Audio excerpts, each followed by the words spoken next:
જય સ્વામિનારાયણ મિત્રો. હવે આગના લેક્ચરમાં આપણે થોડાક એક્ઝામ્પલ સોલ્વ કર્યા હતા ડીઆરસીએસ related.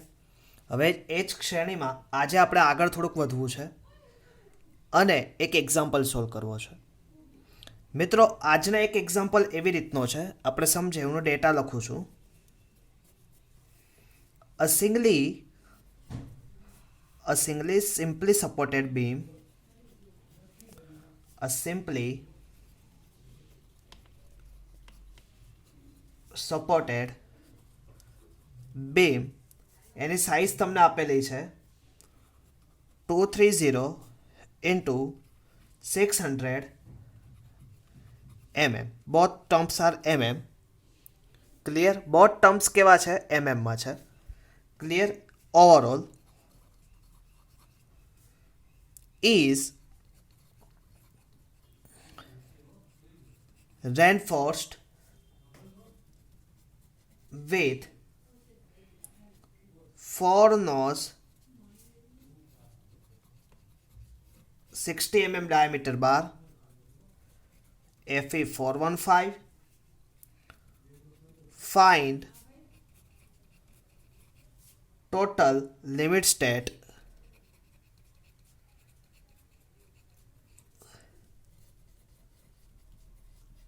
carried by the beam if span is 5 meter. Effect: use M20 grade of concrete, FE 415 grade of steel. મિત્રો, એક આ ડેટા આપેલો છે, જીટીયુમાં પૂછાયેલો એક્ઝામ્પલ છે, એટલે ખાસ મિત્રો એક વખત આપણે શાંતિથી સમજીએ અને પછી આપણે ગણવાનો પ્રયત્ન કરીએ. શું કહે છે કે સિમ્પલી સપોર્ટેડ બીમ. શું કીધું છે? Simply supported beam. હવે મોસ્ટલી એક બીમ છે, આપણે બીમનું સેક્શન તો લઈએ જ છીએ, પણ હવે તમને બધાને ખબર છે કે તમે આગળ સ્ટ્રક્ચર એનાલિસિસમાં શીખીને આ simply supported beam 230 mm into 600 mm overall. એટલે હવે આપણે નીચે હું અહીંયા બીમ સેક્શન ડ્રો કરીશ, તો બીમ સેક્શન મારું કેટલાનું આપેલું છે? તો કે વિડ્થ કેટલી આપેલી છે મિત્રો મને?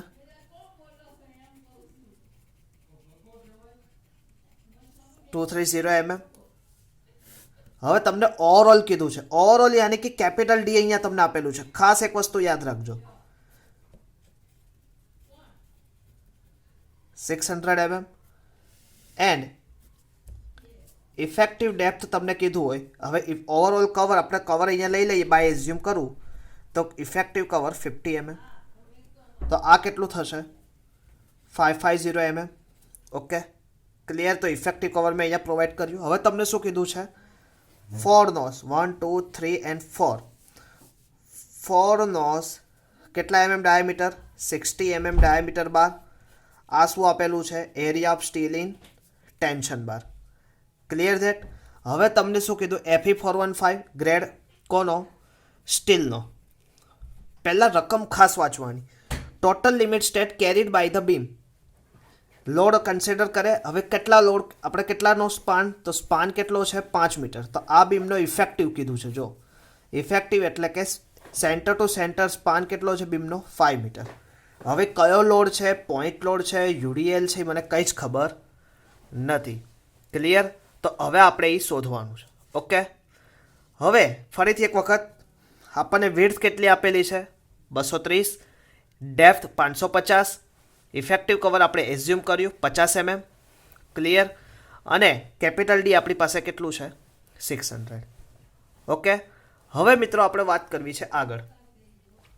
હવે ખાસ એક વસ્તુ યાદ રાખવાની, આપણે યાદ રાખીએ. હવે અહીંયા તમને એસટી આપેલું હોય તો સૌથી પહેલાં તો હું 4 ઇન્ટુ આ 60 mm ડાયામીટરનું આપણે શું કરતા હતા? π/4 ઇન્ટુ 60 સ્ક્વેર. આવું આપણે આગળના એક્ઝામ્પલમાં કર્યું હતું. હવે તમારી બધા પાસે કેલ્સી પ્રોવાઈડ કરેલું છે, કેલ્સી લઈને બેઠા છો. નેક્સ્ટ લેક્ચરમાં જે રીતે આપણે વાત કરી હતી. ક્લિયર?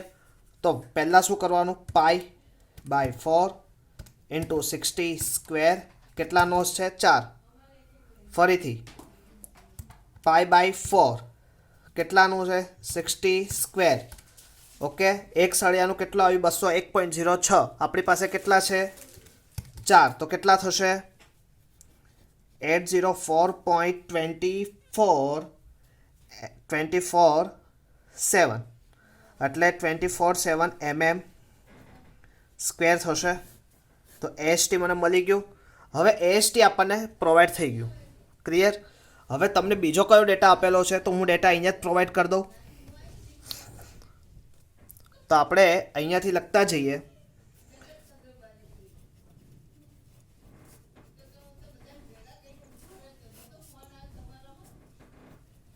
FE415 તો F5 કેટલું થશે 415 ન્યૂટન પર mm સ્ક્વેર. પછી M20 તો FCK flexural strength of concrete beam તો કેટલું થશે 20 ન્યૂટન પર mm સ્ક્વેર. 5 મીટરનો સ્પાન આપેલો છે. તમારે શું શોધવાનું છે તો કે હવે શોધવાનું છે શું, તો સૌથી પહેલાં તો MU શોધવાનું છે. હવે MU શોધવા માટે તમારે પહેલાં શું શોધવું પડશે XU શોધવું પડશે. XU પહેલાં શું શોધવું પડશે XU મેક્સિમમ. તો સૌથી પહેલાં તો આપણે કામ કરીએ, XU મેક્સિમમ ફાઇન્ડ કરીએ. હવે XU મેક્સિમમ તમને કયા પેજ ઉપર આપેલું હતું 70 પેજ ઉપર. હવે આ જે મેં તમને ઓલરેડી આગળના લેક્ચરમાં દેખાડ્યું હતું તો XU મેક્સિમમ 70 પેજ ઉપર આપેલું હોય તો આપણે લેવું હોય તો કેટલું લઈ શકીએ. ઓકે, તો XU મેક્સિમમ પેજ નંબર 70 ઉપરથી આપણે કેટલું લેતા હતા. આપણી પાસે કેટલું છે FE415 તો 415 માટે કેટલું આવશે 48 × D 48. ઇફેક્ટિવ ડેપ્થ કેટલું છે આપણી પાસે 550. ફરીથી કેલ્સી લાવવાનું 48 × 550 કેટલું થશે 264. ઓકે, આ કયું આવ્યું મારું XU મેક્સિમમ. હવે હું XU ફાઇન્ડ કરું. હવે XU નું ઇક્વેશન તમને બધાને ખબર છે. XU is equal two 0.87 F5 AST upon 0.36 FCK B into XU તો ઓલરેડી સામે જતું રહ્યું 87. F5 કેટલા હતા આપણી પાસે ઉપર લીધેલા જ છે હમણાં 415. AST કેટલા આવ્યા આપણા હમણાં જ શોધ્યા 804.247.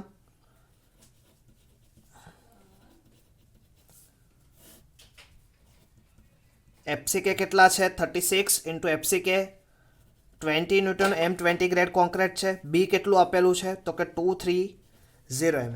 તો કેલ્સી તમને કરતા આવડે. ચલો કરો 0.87 415 804.247 divided by 36 × 20 × 230 કેટલો આવે 174 સમથિંગ આન્સર આવે છે 175.34. ઓકે, તો આપણે લઈ લઈએ 175.34 mm. હવે તમને જોતા જ ખબર પડે XU અને XU મેક્સિમમ. XU નો આન્સર અને XU મેક્સિમમનો આન્સર. XU મેક્સિમમ અને XU નો આન્સર આપણે જોઈએ તો આપણને શું ખબર પડે તો કે XU મેક્સિમમ શું છે is greater than XU. Okay, હવે XU મેક્સિમમ વધારે હોય ત્યારે તમને બધાને ખબર છે સેક્શન કેવો થાય અંડર એન્ફોર્સમેન્ટ સેક્શન. હવે અંડર એન્ફોર્સમેન્ટ સેક્શન થાય ત્યારે તમને બધાને ખબર છે તો તમે શું ફાઇન્ડ કરતા હતા MU નું ઇક્વેશન તમને પેજ નંબર કયા ઉપર આ ઇક્વેશન તમને પેજ નંબર 96 ઉપર આપેલું જ છે. MU નું ઇક્વેશન ઓલરેડી તમને પેજ નંબર 96 ઉપર equation number B already provide છે અને આપણે પ્રૂફ બી કરેલું છે. તો કેટલું આવશે 0.87 F5 AST into D 1 minus F5 AST upon FCK B into D. બધી વેલ્યુ પુટઅપ કરી દઈએ. તો 87, F5 તમને કેટલું આપેલું છે 415, AST ઉપર લીધું 804.247, ડી કેટલું આપેલું છે ઇફેક્ટિવ ડેપ્થ લેવાનું છે અહીંયા 550, 1 માઇનસ F5 કેટલું હતું તમારી પાસે 415, AST 804.247, FCK 20, બી કેટલું છે 230 અને ડી કેટલું છે 550. તો આ બધાનું તમે મલ્ટિપ્લિકેશન ગુણાકાર કરો તો આન્સર કેટલો આવે છે તમારે જાતે કરવાનું છે. આ વખતે હું તમને કેલ્સી નથી દેખાડતો. તો કેટલું ટોટલ આન્સર આવશે તો 138.645 સમથિંગ 64 કિલોમીટર ઇન્ટુ મીટર જેવો આન્સર આવશે. એટલે તમારો આન્સર તમે કરશો તો આવી રીતે આવશે 138.64 ઇન્ટુ 10⁶ ENG ક્લિક કરજો ન્યૂટન ઇન્ટુ mm. આ આન્સર આવી જાય. ઓકે, હવે આ આન્સર આવી જાય એટલે હવે અહીંયા પાછું આવવાનું. હવે તમને આ બીમ જે આપેલો હતો, જે મેં ટોપ ઉપર બીમ લીધો હતો, આ બીમનું MU તમારું કેટલું આવ્યું 138.64 કિલોન્યુટન ઇન્ટુ મીટર. હવે તમે બધાને ખબર છે કે અત્યારે હું બાય સપોઝ એવું ધારું કે કોઈ બી બીમ ઉપર સમવિતરિત એટલે કે યુનિફોર્મલી ડિસ્ટ્રીબ્યુટેડ લોડ જતો હોય તો યુનિફોર્મલી ડિસ્ટ્રીબ્યુટેડ લોડનું મેક્સિમમ સિમ્પલી સપોર્ટેડ માટે મેક્સિમમ મોમેન્ટ ક્યાં આવે એના મિડ સ્પાન ઉપર કેટલી આવે તો કે WL²/8 જેટલી થાય. ઓકે, હવે MU તમને 138.64 ઇન્ટુ 10⁶ ઇન્ટુ 8 અને L² એટલે કે 5નો સ્ક્વેર એટલે કે 25 તો બરાબર તમને W મળે. તો આનો તમે મલ્ટિપ્લિકેશન કરો આવી રીતે. જો હું કરું છું 138.64 ઇન્ટુ 10⁶ ઇન્ટુ 8 ડિવાઇડેડ બાય 25 કેટલો હવે એનું તમે ENG કરો તો શું આવે 44. હવે સાંભળો એક વસ્તુ ખાસ કે અહીંયા જે 5 મીટરમાં છે, જો તમે 5 જો અહીંયા એક નાની ભૂલ કરી 5 મીટરમાં હોય તો તમારે આ 10.6 લખવાની કોઈ જરૂર નથી.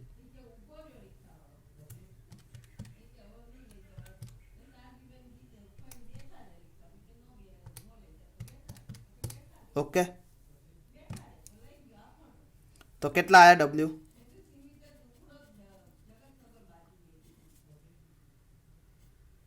તો કેટલો આવશે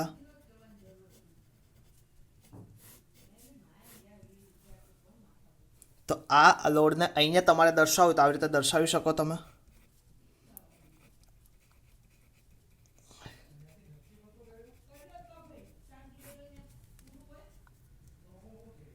ઓકે, હવે આ વસ્તુ તમે કરી. હવે એને મારું પોઈન્ટ લોડમાં કન્વર્ટ કરવું હોય તો હું આવી રીતે કરી શકું. Capital W is equal two small W into L. Small W તમારું કેટલું આવ્યું 44.36 અને L કેટલું થાય 5. તો તમે 44.36 ગુણ્યા 5 કરો તો કેટલા આવે 221.28 થાય. તો આ તમારો આન્સર છે. તો કે આ બીમ ઉપર કેટલો લોડ આવશે કેરેક્ટરિસ્ટિક્સ. આ કયો લોડ આવશે આ કેરેક્ટરિસ્ટિક્સ નહીં આવે, ફેક્ટર લોડ આવશે. હવે તમારે કેરેક્ટરિસ્ટિક્સ કરવો હોય તો તમારે શું કરવું પડે કેરેક્ટરિસ્ટિક્સ લોડને એટલે કે તમારે factor load divided by partial safety factor વડે તમારે ભાગાકાર કરવો પડે. ફેક્ટર લોડ તમારો કેટલો છે 221.8 અને પાર્શિયલ સેફ્ટી ફેક્ટર 1.5 કરો તો તમને જે લોડ મળશે કયો મળશે એકચ્યુઅલ વર્કિંગ લોડ. આ બીમનો એકચ્યુઅલ વર્કિંગ લોડ તમને પ્રાપ્ત થશે. મિત્રો ખાસ આ એક્ઝામ્પલ સમજજો, ખૂબ જ અગત્યનું એક્ઝામ્પલ છે. અને બીજો એક્ઝામ્પલ તમને આવી રીતે આપું હું. તમને ડેટામાં આપેલું છે, ખાસ એક વસ્તુ યાદ રાખજો, આ જ એક્ઝામ્પલ તમારે હવે એક સેલ્ફમાં કરવાનું છે. અને આ લેક્ચર પછી આજના દિવસ સુધીમાં સાંજે 6 વાગ્યા પહેલાં તમારે મને એ એક્ઝામ્પલ પ્રૂફ કરીને આપવાનું છે કે મને ખબર પડે કે આટલી મહેનત કર્યા પછી તમે લોકો અમને રિસ્પોન્સ આપો છો કે નહીં. આ સિમ્પલી સપોર્ટેડ બીમ આ 230 ગુણ્યા 600 mmની બદલે હવે હું તમને કન્વર્ટ કરીને નવો ડેટા તમને પ્રોવાઈડ કરું છું. એક પેજમાં હું અહીંયા પ્રોવાઈડ કરું તમને. યાદ રાખજો બીમની સાઇઝ 230 ગુણ્યા 600 ની બદલે હવે તમારી બીમની સાઇઝ મેં આપી 250 ગુણ્યા ડેપ્થ એની આપી દીધી મેં 650 mm ઓવરઓલ આ બીમની સાઇઝ 4 નોઝની બદલે મેં તમને હવે કીધા 5 નોઝ 60 mm ડાયામીટર બાર લખતા રહેજો FE415 same is it is રહેવા દીધું M20 grade of concrete same is it is span of 5 metre ની બદલે મેં તમને આપ્યો 7 મીટર ઇફેક્ટિવ યુઝ M20 આ એક્ઝામ્પલ તમારે મને સેલ્ફમાં કરી દેવાનો છે ઓકે ફરીથી એક વખત આખો ડેટા તમે લખી નાખો બીમની size 250 × 650 overall 4 nos 60 mm diameter not 80 60 mm 16 mm FE415 M20 7 metre span of beam effective span okay અને M20 ક્લિયર તમારે મને આ એક્ઝામ્પલનું કરીને દેવાનું છે અને એનો તમારે મને ફાઇન કરી દેવાનો છે ફેક્ટર લોડ અને સાથે સાથે એનો મને કેરેક્ટરિસ્ટિક્સ લોડ એટલે કે કહેતા કે કેરેક્ટરિસ્ટિક્સ કહી શકો અથવા તો વર્કિંગ લોડ આ બે વસ્તુ મને ફાઇન કરીને દેવાની છે ક્લિયર જે કહેશે એની હું એટેન્ડન્સ કન્સિડર કરીશ અધરવાઇઝ હું એટેન્ડન્સ કન્સિડર કરીશ નહીં એનો મતલબ જ ચોખ્ખો થાય કે તમે લોકો લેક્ચર એટેન્ડ કરતા નથી ક્લિયર એટલે ખાસ આ એક્ઝામ્પલ જાતે કરજો નથી ખબર પડતી તો ફરીથી આ વિડીયોને રિકેપ કરીને જોઈ લેજો આખો એક્ઝામ્પલ મેં સ્ટેપ બાય સ્ટેપ તમને સમજાવ્યું છે ક્લિયર તમારે ખાલી ડેટાને ચેન્જીસ કરીને એનો આન્સર લાવવાનો એટલે બને એટલે પહેલાં આખો એક્ઝામ્પલ સોલ્વ કરી લેજો ત્યારબાદ શું કરશો ત્યારબાદ તમે આ એક્ઝામ્પલને સોલ્વ કરવાનો પ્રયત્ન કરશો ઠીક છે મિત્રો ઓકે હવે આજે આપણે બીજી વાત કરવી છે આ એનાલિસિસને એક્ઝામ્પલ પછી આજે આપણે હવે તમને થોડુંક શીખવાડવું છે ડિઝાઇન વિશે એનાલિસિસને એક્ઝામમાં તમને ખાસ ખબર પડી ગઈ હશે હવે થોડુંક ઇમ્પોર્ટન્ટ એટલા માટે એક ઇમ્પોર્ટન્ટ ટોપિક હું આવતા લેક્ચરમાં તમને એક્સ્ટ્રા એક લેક્ચર લઈશ કે ફરીથી એક વખત સ્ટ્રક્ચરનું થોડુંક રીકેપ કરાવી દઈશ કે શું શું કેવી રીતનું બેન્ડિંગ મોમેન્ટ શિયર ફોર્સ કેવી રીતનું શું આવે ઓકે તો ફરીથી આપણે એક એક્ઝામ્પલ ટ્રાય કરીએ આવી રીતનું હવે આજે મારે કમ્બાઈન તમને શીખવાડવું છે ડિઝાઇન સેક્શન હવે ડિઝાઇન સેક્શન અને એનાલિસિસ સેક્શનને કેવી રીતે વાંચવું એનું આપણે આજે સ્ટાર્ટ કરીએ થોડુંક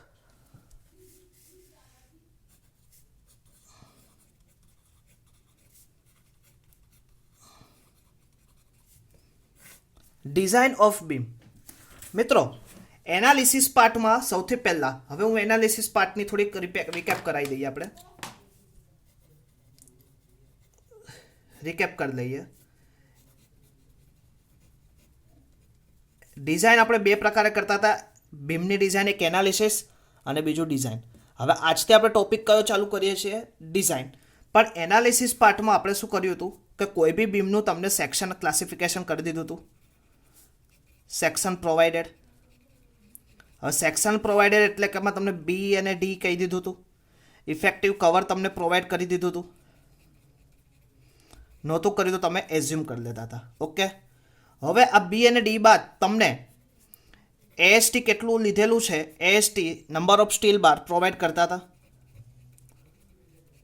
ઓકે એની ઉપરથી તમે શું કરતા હતા હવે અહીંયાથી પાછું તમે શું કરતા હતા આટલો ગિવન ડેટા હતો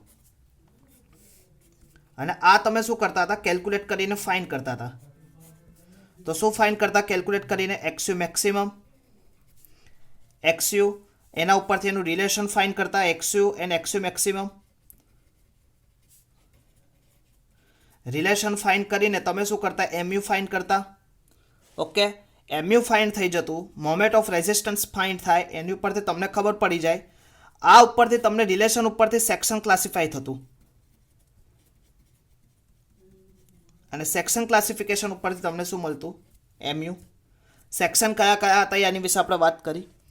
તો એમયુ ઉપરથી તમને ડબલ્યુ મળી જાય, શિયર ફોર્સ બેન્ડિંગ મોમેન્ટના ઇક્વેશન ઉપરથી. કયો બીમ છે? સિમ્પલી સપોર્ટેડ છે, simply supported, point load, uniformly distributed simply supported, fixed beam છે, કેન્ટિલીવર બીમ છે. તો તમને એની ઉપરથી તમને એનું ડબલ્યુ પ્રોવાઈડ થઈ જાય અને ડબલ્યુ ઉપરથી એનું actual working load capital W find થાય. તો આ આપણે શું કર્યું હતું? એનાલિસિસ પાર્ટમાં આટલી વસ્તુ આપણે કન્સિડર કરી હતી. હવે મિત્રો આજે ડિઝાઇન એક્ઝામ્પલ લઈએ છીએ. એક ડિઝાઇન એક્ઝામ્પલ ખાસ થોડુંક સમજજો.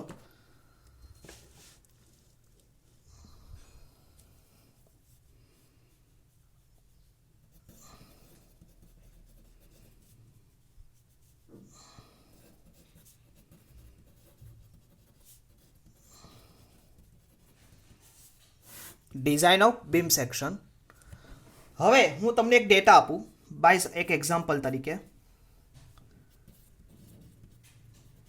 Design a singly RC beam of rectangular section with effective depth equal to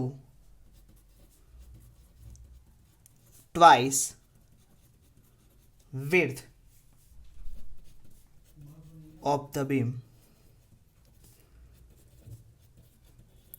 to resist. Beam છે એ તમારો રેઝિસ્ટ કેટલી ફેક્ટર મોમેન્ટ કરશે? ફેક્ટર્ડ મોમેન્ટ આપેલી છે.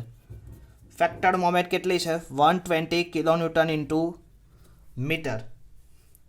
M20 grade of concrete, Fe 415 grade of steel. હવે સૌથી પહેલાં ડિઝાઇનનો એક્ઝામ્પલ છે, ઓળખવો કેવી રીતે? તો અહીંયા તમને પ્રોવાઈડ કર્યું ડિઝાઇન સિંગલી આરસી બીમ. કયો સેક્શન છે? Rectangular section. ઇફેક્ટિવ ડેપ્થ હવે તમને બી અને ડી આપેલું નથી, તમારે ફાઇન્ડ કરવાનું છે. તો હવે હું થોડોક ગિવન ડેટા તમને ઓળખવાનો પ્રયત્ન કરું.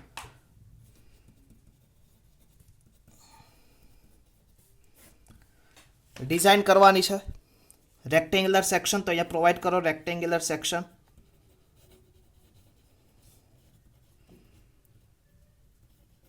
ઓકે. ઇફેક્ટિવ ડેપ્થ એટલે કઈ depth? Small D. Equal to twice એટલે 2. વિડ્થ એટલે શું થાય? બી. તો ડી બરાબર શું છે? 2 times b. To resist factor moment,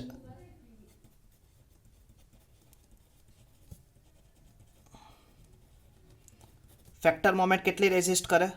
120 kilonewton into metre. આ ફેક્ટર મોમેન્ટ એટલે એમયુ થયું. એમયુની કેવી કેરેક્ટરિસ્ટિક્સ નથી. કેરેક્ટરિસ્ટિક્સ હોય તો પાર્શિયલ સેફ્ટી ફેક્ટર વડે મલ્ટીપ્લાય કરવા પડે. અહીંયા તમને ટોટલી ફેક્ટર કહી દીધી છે. હવે ફેક્ટર મોમેન્ટ આપેલી, તમારે શું ફાઇન્ડ કરવાનું છે? પહેલાં તો બી એન્ડ ડી કે જે અનનોન છે એને ફાઇન્ડ કરવું પડે. તો એની માટે તમે શું કરશો? હવે અત્યારે કોઈ સેક્શન ક્લાસિફાય કરવાની જરૂર નથી. તમને મેં એક ઇક્વેશન કીધું હતું Fe 415. અત્યારે તમે બાય સપોઝ સમજો કે આ સેક્શન છે, હું એઝ પર બેલેન્સ સેક્શન પ્રમાણે એઝ્યુમ કરું, એઝ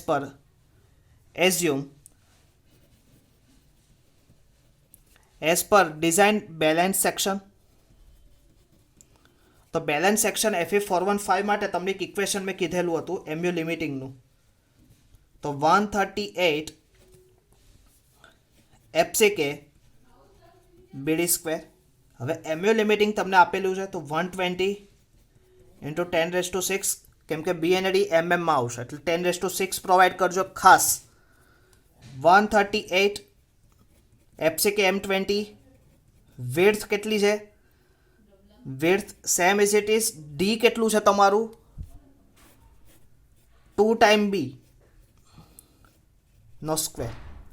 તો 120 ઇન્ટુ 10⁶ એના ભાગાકાર 138 ઇન્ટુ 20. હવે આ બી ઇન્ટુ બી તો શું થઈ જાય?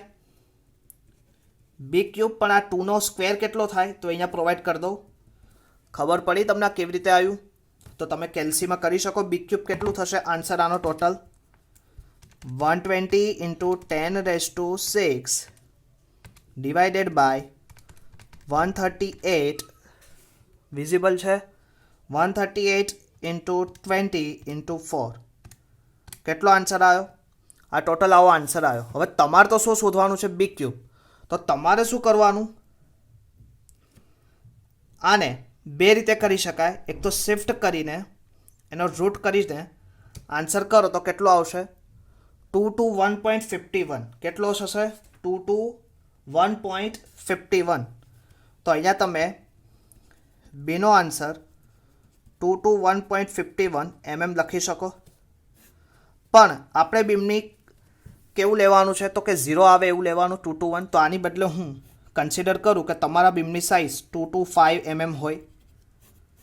ઓકે, તો બીમ સાઇઝ તમે 2 to 5 લીધી.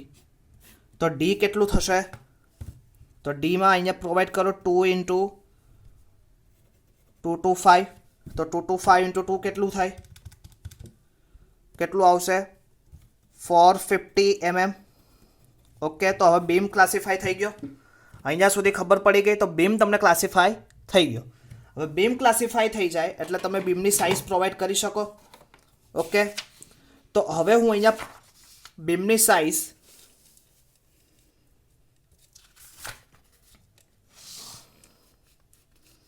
આજે આપણે હાફ એક્ઝામ્પલ ટ્રાય કરશું. નેક્સ્ટ ટાઈમ આપણે ફૂલ એક્ઝામ્પલ ટ્રાય કરશું. તો કે કેટલું થશે મિત્રો? કેમ કે પછીથી તમારે બીજા લેક્ચર હોય છે, એમાં ડિસ્ટર્બન્સ થાય છે. એટલા માટે બને ત્યાં સુધી તમને એક લેક્ચર વચ્ચે 2 થી 3 મિનિટ્સનો ટાઈમ મળે એવું રાખીશ. ક્લિયર? તો હવે તમારી પાસે કેટલું હતું? આપણે બી અને ડી તમને પ્રોવાઈડ થયું તો આપણે ગ્રાફ ડ્રો કરી શકીએ એનું બીમ સેક્શન. ઓકે, હવે નંબર ઓફ સ્ટીલ મને મળ્યા. એએસટી મારે ફાઇન કરવાનું છે. મને અત્યારે ખાલી શું મળ્યું? બી કેટલું મળ્યું? 225 અને ઇફેક્ટિવ ડેપ્થ મને કેટલું મળ્યું? 450 અને ઓવરઓલ ડેપ્થ મને કેટલું મળ્યું? 500 કેમ કે 50 હું ઇફેક્ટિવ કવર એઝ્યુમ કરું. ઓકે, હવે મારે શું ફાઇન કરવું છે? એએસટી ફાઇન કરવા માટે તમારે એક ઇક્વેશન છે પીટીનું. એ પીટીનું ઇક્વેશન બે રીતે તમે મેઝર કરી શકો. હવે તમે અહીંયાથી તમે બે રીતે એક્ઝામ્પલ થઈ શકે. એઝ પર SP60 કોડ પ્રમાણે તમે ડાયરેક્ટ MU upon BD² કરી શકો અને એઝ પર એક પીટી ફાઇન કરો અને પીટી ઉપરથી તમે એએસટી ફાઇન કરો. હવે આ રીત છે મિત્રો, એ તમારી ડિગ્રીમાં તમને SP60 વેલિડ નથી. એટલે અત્યારે આપણે SP60 કોપી વેલિડ ન કરતા અત્યારે આપણે ઘરે બેસીને એઝ પર મેથેમેટિકલ કરશું તો આપણને થોડોક આઈડિયા આવશે. ક્લિયર? તો હવે પીટીનું ઇક્વેશન હું તમને લખાવું. તો કે પીટીનું ઇક્વેશન છે 50 FCK upon F5 1 minus under root 1 minus 4.6 FCK MU upon BD². આ સૂત્ર દ્વારા તમને પીટી પ્રોવાઈડ થાય. હવે સાથે સાથે આપણે એક્ઝામ્પલ ગણી જ લઈએ. 50 FCK તમારું કેટલું હતું? 20. F5 415 1 minus under route 1 minus 4.6 FCK કેટલું? 20. MU અહીંયા 10⁶માં લેવાનું છે. તો ઓલરેડી કેટલું હતું આપણી પાસે આપેલું? કેટલું હતું તમને MU તમને ફેક્ટર કીધેલું હતું 120 ઇન્ટુ 10⁶ રેઝિસ્ટ. એટલે અહીંયા આપણે લખશું 120 ઇન્ટુ 10⁶. બી કેટલું છે? 225. D² કેટલું હતું? એટલે D² એટલે આપણું 450નું સ્ક્વેર. તો આનું તમે મલ્ટિપ્લિકેશન કરો તો સૌથી પહેલાં કેવી રીતે કરવાનું એ હું શીખવાડી દઉં. 4.6 હું અંદરનું કરું છું. પહેલાં 120 ઇન્ટુ 10⁶ ડિવાઈડ કાઉન્ટ્સ કરવાનું 20 ગુણ્યા 225 ગુણ્યા 450નો સ્ક્વેર કાઉન્ટ્સ પૂરો ઇક્વલ ક્લિયર. એમાંથી -1 કરવાનું અને ટોટલ -1 એટલે આનો આન્સર આખાનો અંદરનો આવી ગયો. એનો અંડરરૂટ કરો.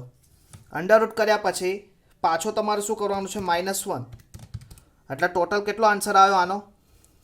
0.37211. અને 12નો આન્સર તમે કરો તો 50 ગુણ્યા 20 ડિવાઇડેડ બાય 415 કેટલું થશે?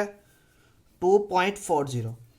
2.409 કરો ઇન્ટુ મલ્ટીપ્લાય 0.37211 કેટલું થશે? 0.89.